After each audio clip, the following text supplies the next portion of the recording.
Allez, c'est parti pour le coup d'envoi de cette 121e finale. Coup d'envoi donné par Thomas Ramos. Il lui reste 5 secondes. Il s'élance West. Et c'est encore manqué.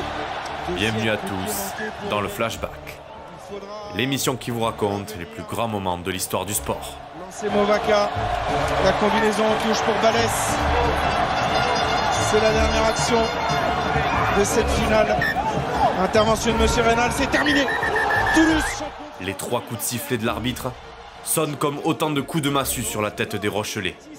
Impuissants, les jaunes et noirs n'ont pas su débloquer cette finale de top 14. Un mois après l'échec en Champions Cup contre ce même Stade Toulousain, ils s'inclinent de nouveau. 18-8. Un score implacable. Entre amertume, tristesse et colère, il n'est pas difficile d'imaginer ce que ressentent les joueurs et supporters de La Rochelle à ce moment précis. Eux qui rêvaient d'un improbable doublé coupe-championnat se retrouvent bredouilles avec seulement leurs yeux pour pleurer. Sont-ils le nouveau club maudit des années 2020 ? Le loser magnifique, condamné à perdre les finales les unes après les autres, comme l'ASM en son temps ? Non. Ils ont beau jouer en jaune, il est hors de question d'être le nouveau Poulidor du rugby français. Et puis, de toute manière, le Stade Rochelais a la résilience gravée dans son ADN. Qu'importe les épreuves, qu'importe les échecs, le navire jaune et noir reste toujours à flot. Aujourd'hui, on vous raconte la formidable aventure du Stade Rochelais, de la Pro D2 jusqu'au toit de l'Europe. Vous êtes prêts ? Let's go!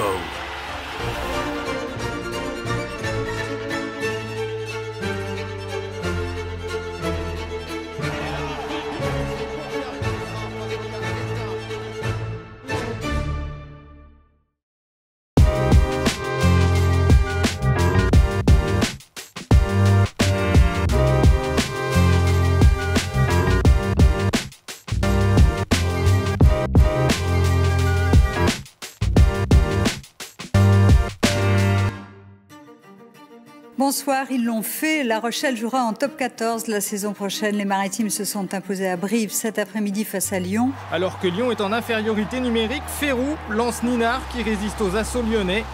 26-32. Avant d'être considéré comme l'une des meilleures équipes du monde, le Stade Rochelais a dû traverser vents et marées.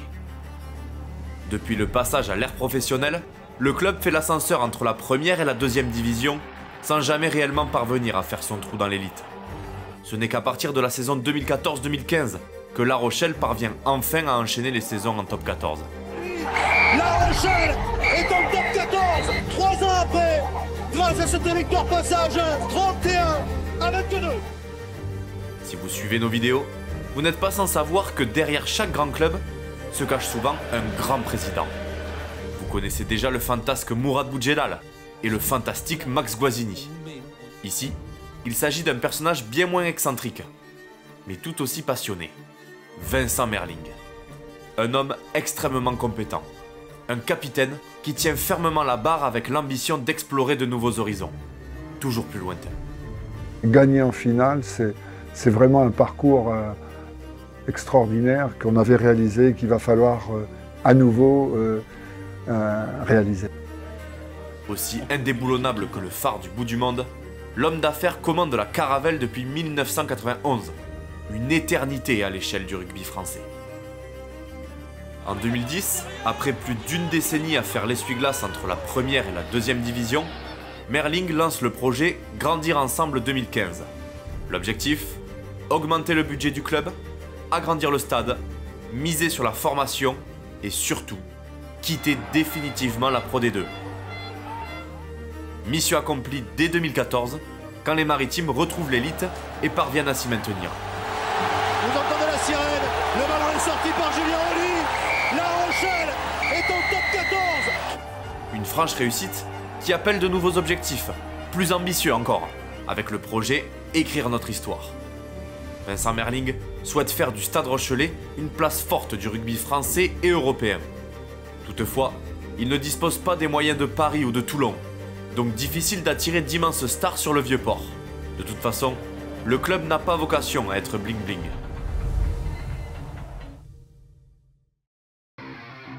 Par le passé, certains pensaient que notre système, à la fois économique et sportif, n'était pas à la hauteur des ambitions d'un grand club. Il est aujourd'hui regardé de très près, parfois admiré. C'est une grande fierté. Notre système montre qu'il y a des possibilités de réussite ouvertes à beaucoup de clubs qui n'ont pas forcément à leur tête un mécène. Ce que veut Merling, c'est bâtir une équipe sur la durée, en misant sur des joueurs à fort potentiel et un projet de jeu cohérent. Former un équipage soudé et prêt à voguer jusqu'au nouveau monde. Alors pour entourer les cadres comme Winnie Antonio et Levani Botia, présents depuis les années Pro D2, le président opère un recrutement très intelligent. Afin de donner à l'entraîneur Patrice Colazzo les clés de la réussite. La fatigue n'a pas d'influence sur une demi-finale, sur une finale, sur une demi, non. Vous ne pouvez pas me dire qu'on est fatigué, c'est impossible. C'est impossible. Le club attire le double champion du monde néo-zélandais Victor Vito. Élément central du pack, le troisième ligne apporte avec lui toute son expérience et sa polyvalence. L'année suivante, il est suivi par son coéquipier All Black, le demi de mêlée Tawera Kerbarlo, puis par l'ouvreur Yaya West pour former une triplette 100% néo-Z. On peut également citer l'arrivée de Brock James, un visage bien connu des amateurs du top 14. Mais on vous l'a dit, le staff rochelais ne souhaite pas seulement attirer de vétérans internationaux. Le cœur du plan se situe ailleurs. Et ça tombe bien, car Grégory Pata, l'entraîneur des espoirs originaire du Gers, a déniché deux jeunes pépites du RCA. Deux gamins dont on reparlera très vite, Pierre Bourgarit et Grégory Aldrit. Grâce à ce savant mélange d'expérience et de jeunesse, La Rochelle obtient de premiers résultats. Lors de la saison 2016-2017, les Maritimes terminent en tête du classement pour la première fois de leur histoire. Même s'ils s'inclinent en demi-finale contre le RCT, la bonne dynamique est lancée. Et ce dernier, du haut de ses 21 ans, claque le drop de la victoire. Le Vélodrome exulte. 2 ans plus tard, le Stade Rochelais retrouve les demi-finales du championnat, mais bute sur le Stade Toulousain. La première pierre d'une grande rivalité. Oh ouais, engagé, accroché, il fallait gagner chaque ballon pour le sortir, il a fallu s'employer. Chaque centimètre pour le gagner, il a fallu y aller aussi. C'était un match compliqué pour nous au sortir de la Coupe d'Europe. Plus grosse désillusion encore, cette défaite en finale du Challenge européen face à Clermont. L'apprentissage du haut niveau. Vincent Merling le sait, son équipe a du potentiel, mais il lui manque encore quelques ajustements pour véritablement prendre une nouvelle dimension.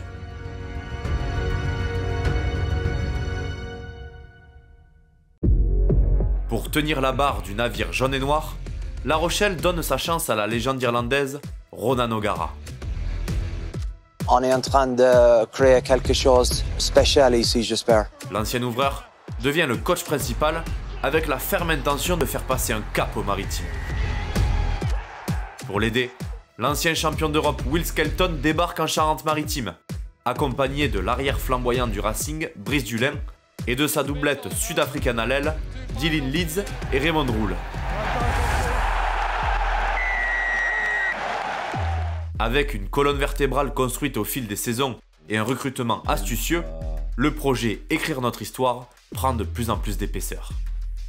Ils sont en train d'acquérir une grosse expérience et leur recrutement est fait avec minutie.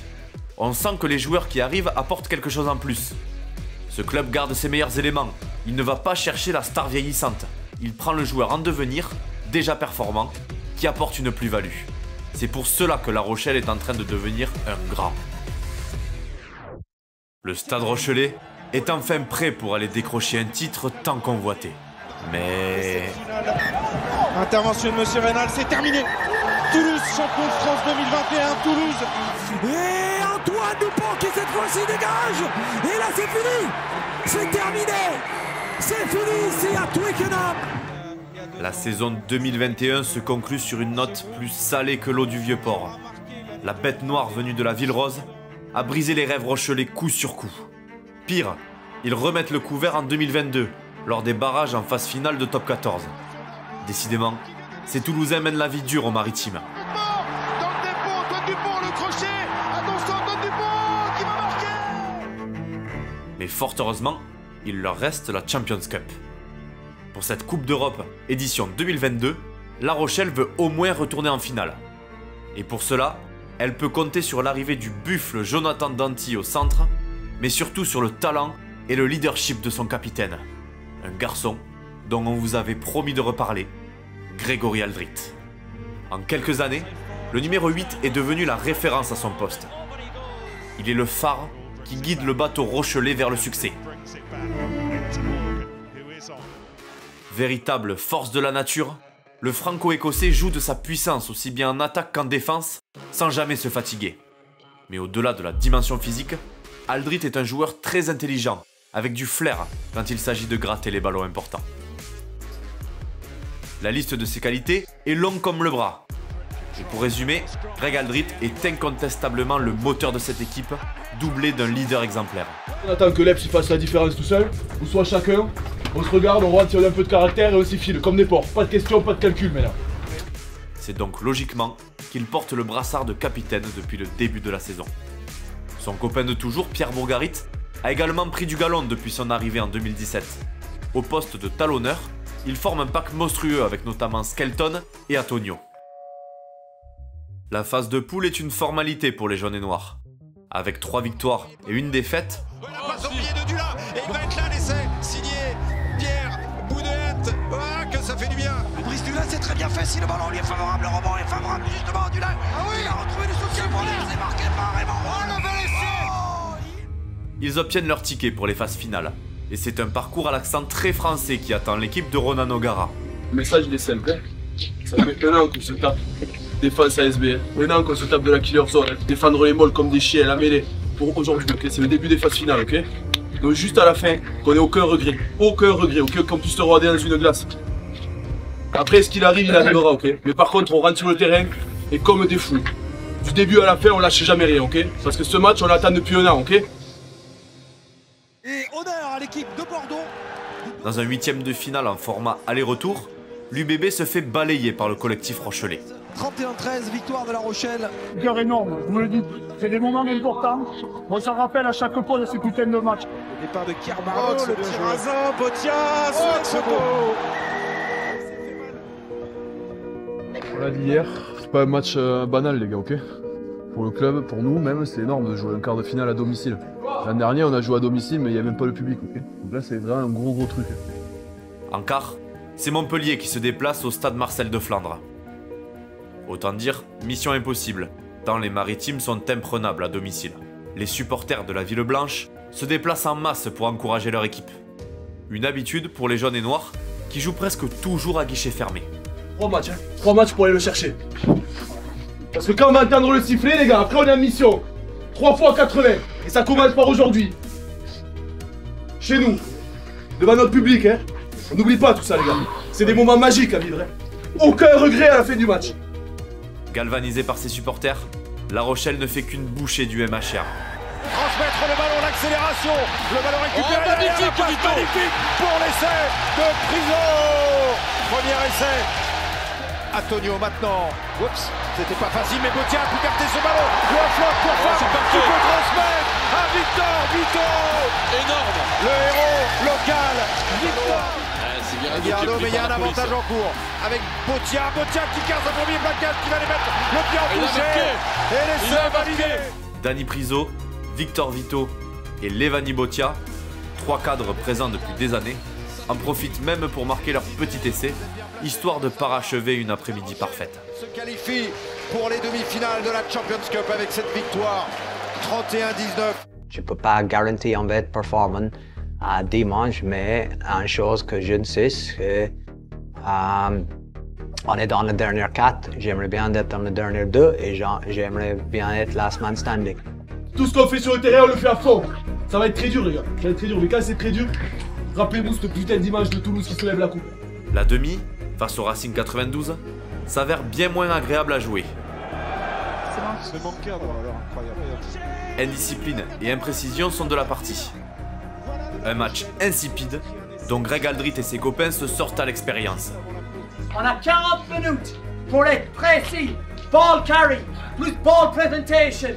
Ok, nettoyage intérieur extra cannon et de passe court change de vitesse.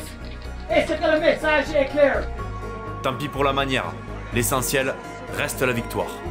Une victoire, synonyme de deuxième finale européenne consécutive. L'épreuve de force est vraiment très difficile pour les deux équipes. L'espace pour Vito peut-être. C'est terminé en tout cas au chronomètre et il y aura même un essai de Yaya West, incroyable, qui a été malchanceux dans l'exercice du tir au but, mais qui va sceller le score et le sort. Et pompon sur la Charente, La Rochelle évite son pire cauchemar, un duel face à la bête noire toulousaine. D'autant plus que quelques semaines plus tôt, la bande à Dupont éliminait une nouvelle fois celle d'Aldrit en barrage de top 14.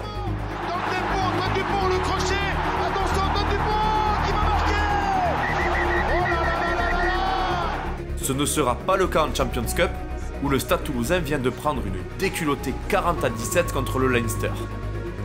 Un avertissement avant la grande finale. Et le club irlandais a beau compter Johnny Sexton et Josh Van Der Flier dans ses rangs, il en faut bien plus pour impressionner les Rochelais.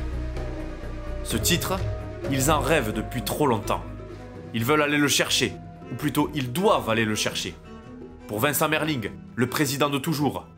Pour les supporters aussi, qui répondent présents chaque week-end, et ça depuis des années. Et enfin pour tous les joueurs passés et présents qui ont porté le maillot jaune et noir. On ne peut d'ailleurs s'empêcher d'avoir une petite pensée pour Gabriel Lacroix, l'ange rochelais aux ailes brisées. Le sosie de Julien Doré était un ailier talentueux, passé par Auch, où il a joué avec Aldrit et Bourgarit.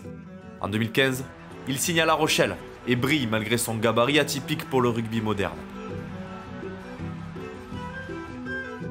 Mais en janvier 2018, lors d'un match face à l'Ulster, il subit une grave blessure au genou.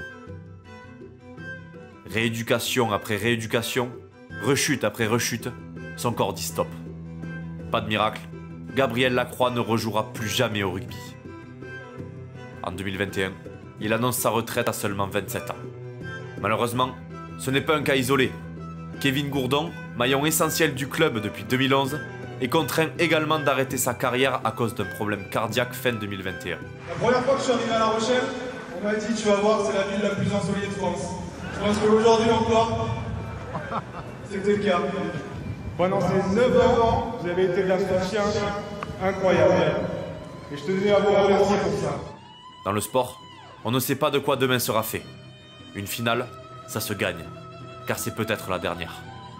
Alors en souvenir de leurs coéquipiers, les garçons de La Rochelle vont tout donner pour soulever la Champions Cup. Nous on est en finale, on est là pour la gagner. Ouais. Perdre c'est inacceptable, ok les gars? Autre chose les gars, demain on va avoir une force énorme. Soyez-en sûrs. On va avoir une force énorme. Pourquoi? Parce qu'on va rendre, on a la possibilité de rendre beaucoup de gens heureux. Individuellement, pensez à vos proches. Qu'est-ce que ça ferait de lever cette putain de coupe? Parce qu'on va la lever, je vous le garantis. Je me souviens Camille toute l'année, Ancelotti, volonté, fucking want. On va voir ça aujourd'hui. Il n'y a pas de place pour l'émotion. On a un job à faire. L'opportunité devant nous, ça va jamais arriver dans ta vie. Pas d'émotion, on y va. Ce que j'ai dit toute la semaine. Hein. Soudés on l'est, copains on l'est, ok? Maintenant c'est chacun un combat avec soi-même, ok? Ça va être dur, ça va être très dur. Jamais fatigué les gars, ok? Combat avec soi-même. Chacun individuellement ici aujourd'hui, ok? Allez,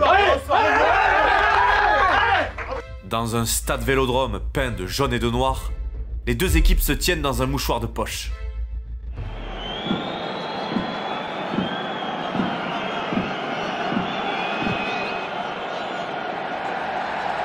Et malgré le Mistral, Johnny Sexton passe cette première pénalité.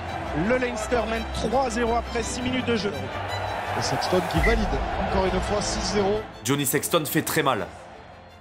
Mais les coéquipiers de Greg Aldrit restent dans la course grâce à 2 essais de Raymond Roule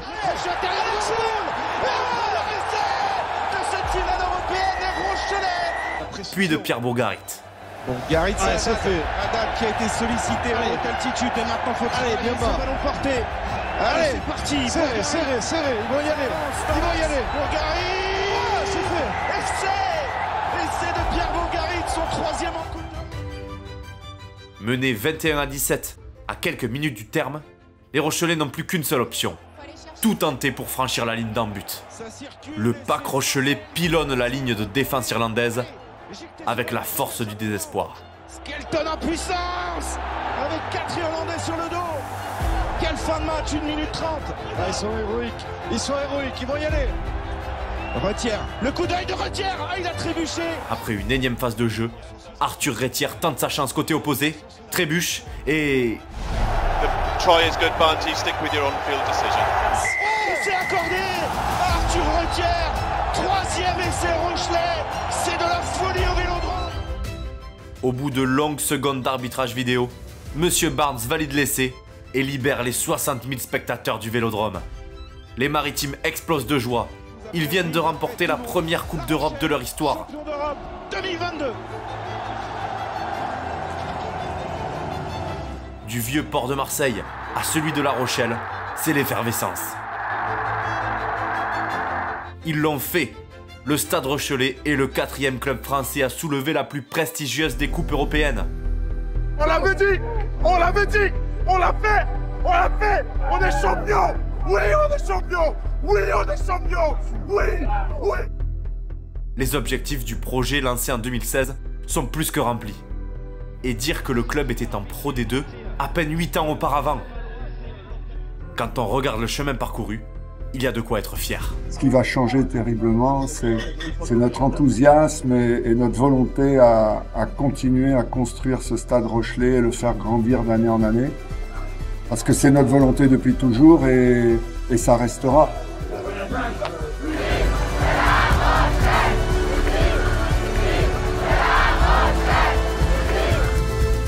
Mais ce n'est pas fini. Je comprends aujourd'hui que de gagner le trophée, c'est extraordinaire. Et à côté de ça, d'aller en finale, c'est bien, mais c'est plus ce que l'on souhaite aujourd'hui. C'est comme ça qu'on grandit, c'est comme ça qu'on a de l'expérience, c'est comme ça que le Stade Rochelais est devenu ce qu'il est aujourd'hui. Auréolé de ce nouveau statut de champion d'Europe, le club de Vincent Merling veut frapper encore plus fort la saison suivante. Une ambition, tout rafler. Back-to-back européen et même le doublé Coupe Championnat. Mais encore faut-il s'en donner les moyens. Pour ça, les décisionnaires rochelais s'activent pendant l'intersaison à la recherche de pièces manquantes pour renforcer un groupe déjà sensationnel. 2 arrivées illustrent d'ailleurs parfaitement pourquoi le succès de La Rochelle s'inscrit sur la progression de joueurs à fort potentiel et non pas sur l'appât de superstars. Le premier à poser ses valises dans la ville blanche, c'est Teddy Thomas. Proche de la trentaine, l'ailier sulfureux est bien connu du top 14. Et comme on pouvait s'y attendre, son adaptation est compliquée, au point de finir la saison sur le banc, voire en tribune. Même si vous verrez, le garçon saura se rendre utile au moment venu. A l'opposé, l'ouvreur de 25 ans Antoine Astoy débarque en Charente-Maritime pour passer un cap. Parfaitement intégré au collectif, le numéro 10 réalise une saison exceptionnelle, récompensé d'ailleurs du titre de meilleur joueur français par le Midi Olympique. Toujours mené par son capitaine courage Greg Aldrit, La Rochelle cartonne. En championnat comme en Coupe d'Europe. Leader de sa poule, le club de Charente-Maritime poursuit son chemin vers les phases finales. 3 rencontres qui mettent en lumière toutes les qualités de l'équipe de Ronan O'Gara. En 8e, c'est Gloucester qui vient subir la tempête du Marcel de Flandre. Ce match est une véritable guerre. Les Anglais vendent chèrement leur peau, ce qui oblige les Maritimes à puiser dans ce qui fait leur plus grande force, la résilience. Attention Carbarlo. Allez, Bourgarit cette fois-ci sur le plateau. Dulin pour Thomas, la vitesse de Thomas face à Riz Zamit, beau duel là, et Riz Zamit, il est récupéré avec coup de billard à 3 bandes, et l'essai de Teddy Thomas. Atkinson, la longue passe à destination de Clark en bout de ligne, et l'essai, joli. L'essai du deuxième ligne de Gloucester, il est validé joli par Monsieur Adamson. Bousculés toute la rencontre, les Rochelais sont dos au mur, à une poignée de secondes de la fin. Mais Aldrit et les autres savent qu'ils peuvent toujours revenir. Ils l'ont déjà fait maintes et maintes fois. Il suffit d'un éclair de génie.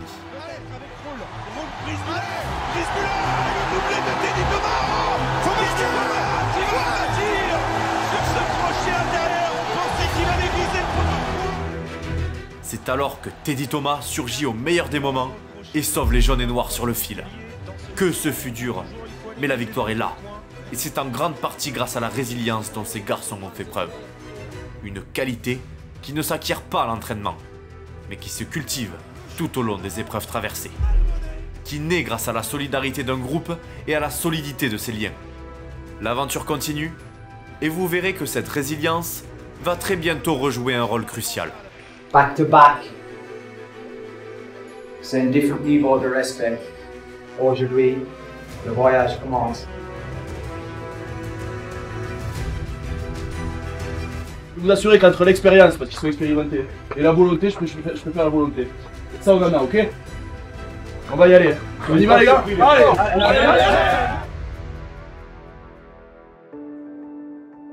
On garde l'accent british pour un quart de finale prévu face aux Saracens d'Owen Farrell. Cette rencontre, c'est le parfait exemple de la rigueur défensive du Stade Rochelais. En effet, la défense est l'un de ses plus gros points forts, grâce à un pack redoutable de puissance et de robustesse. C'est simple, en mêlée fermée et en ballon porté, c'est ce qu'il se fait de mieux sur la planète. Défensivement, la tactique est parfaitement huilée. Les avants imposent un pressing haut avec une intensité constante, ce qui leur permet de gratter des ballons chauds et de provoquer l'erreur adverse. Ajoutez aussi un certain talent pour les plaquages, afin de ralentir le jeu, et vous avez l'exemple type de la qualité défensive rochelaise. Évidemment, les Anglais en font les frais toute la rencontre. Qui accélère, Carvalho qui va démarrer. Le Bottier, le passé, il va y aller. C'est doublé. Oui, c'est fait. Doublé de Carvalho après ce travail magnifique. Jamais inquiété, La Rochelle bonifie ses temps forts et s'impose 24-10. Succès de La Rochelle 24-10 qui élimine les Saracens. On aura donc deux formations françaises dans le dernier carré. Toulouse face au Leinster, La Rochelle face à Exeter. Donc là on rentre, pas de regrets, pas d'excuses, et on les défonce, on les rase. Rien à foutre qui était en face. Ça aurait pu être n'importe qui, on a notre histoire et on va écrire notre histoire, ok? Allez, Lancé sur la bonne dynamique, La Rochelle doit se défaire d'Exeter en demi-finale. Bien décidé à encore repousser l'envahisseur anglais, le 16e homme remplit son rôle et submerge les gradins du Matmut Atlantique. On a vu la force de caractère, puis la rigueur défensive du Stade Rochelais. Maintenant, il est l'heure d'admirer son rugby total. Allez, le rebond. Allez, le rebond. Rochelais, avec le ballon qu'il faut contrôler, mais l'arrêt roule à la cour. Le beau. C'est signé. Le rouge avec au départ ce jeu au pied d'Antoine Astoy. Là voilà la réponse des Rochelais. On va éjecter certainement Carvalho, c'est fait. Aldrit. Niveau magnifique. C'est de Soteni. Magnifique action. Carvalho à 5 mètres de l'embut anglais. Double poussé par un crabe pénalité. Avantage. Aldrit qui a contrôlé ce ballon. Personne. Voilà. L'essai de Greg Aldrit. La maîtrise du pack Rochelais en supériorité numérique. Cet essai qui illustre parfaitement le jeu des Maritimes. Un pack ultra conquérant qui emporte tout sur son passage. Un Antoine Astoy à la baguette qui offre une variété de jeux infinie. Et surtout, une combinaison toujours fluide entre avant et arrière qui permet d'apporter le danger depuis n'importe quelle position sur le terrain. Bref, du grand art et un régal pour les spectateurs. La Rochelle joue bien, La Rochelle joue beau et La Rochelle mène sa barque jusqu'en finale. Une finale aux allures de retrouvailles, car c'est encore le Leinster qu'il faudra terrasser chez eux dans l'Aviva Stadium. Et les Irlandais sont remontés comme jamais. Principal pourvoyeur du 15 du trèfle, récent vainqueur du Grand Chelem, l'équipe de Johnny Sexton veut laver l'affront de ces 2 dernières saisons. Surtout que les Dublinois courent après une 5e étoile, synonyme d'égalité avec le grand stade toulousain. Malheureusement pour eux, les Rochelais ont encore l'intention de gâcher la fête. On vient des tueurs, ok? Pas d'émotion, on tape pour tuer, pendant 80 minutes. Que ce soit les 15 qui commencent, ceux qui rentrent et tout le monde. Ok? On tape pour tuer. Alors qu'on s'attend à un bras de fer acharné, La Rochelle se fait surprendre d'entrer sur une combinaison en touche des Irlandais.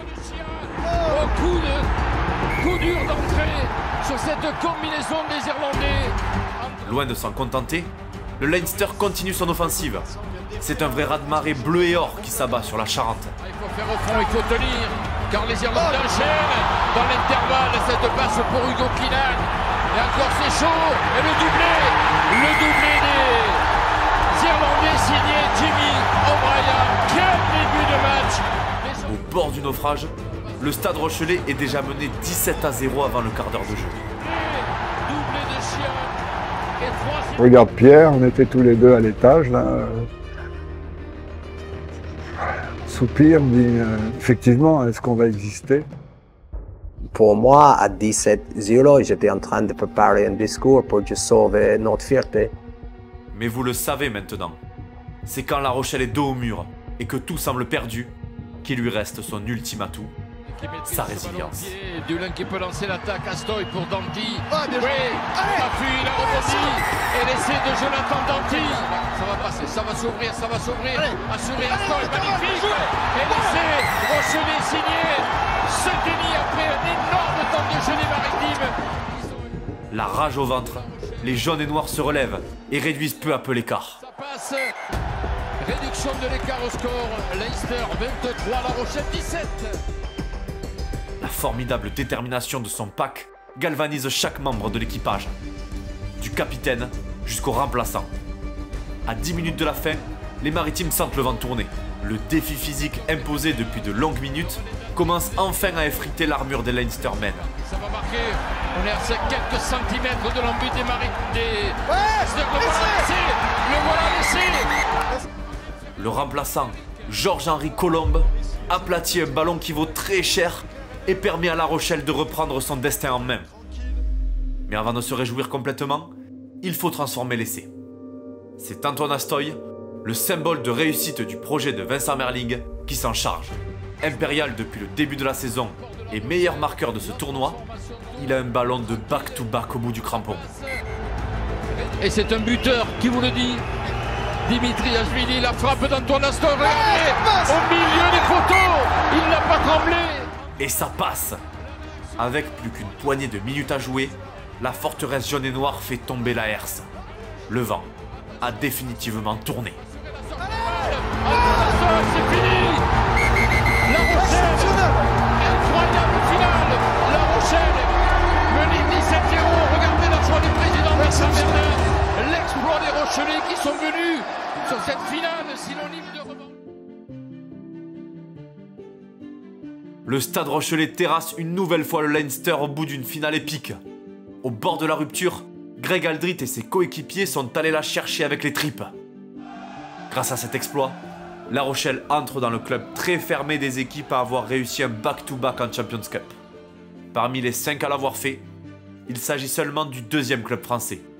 Et rien que pour ça, Vincent Merling peut savourer le sentiment du devoir accompli. Vraiment, la récompense, c'est le privilège d'un président qui vit avec son équipe, avec ses joueurs, qui partagent parfois des moments difficiles, parfois des moments au contraire extrêmement forts en affectif. Et c'est ce qui me plaît énormément, c'est mon moteur, c'est mon carburant. Hein.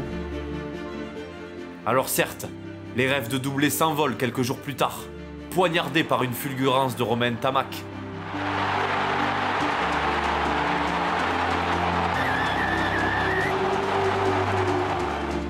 Mais l'essentiel est ailleurs. En moins de 10 ans, le petit club de La Rochelle est devenu un géant d'Europe. Avec un projet cohérent, un recrutement astucieux et des valeurs fortes, le Stade Rochelais a surmonté les épreuves une par une. Aujourd'hui, c'est un club qui compte, craint aussi bien sur le continent que dans le monde entier. D'une petite barque ballottée entre les flots de Top 14 et Pro D2, le Stade Rochelais est devenu un terrible navire de guerre, double champion d'Europe. Jamais oublié. C'est gravé toute ma vie, ça. C'était bon.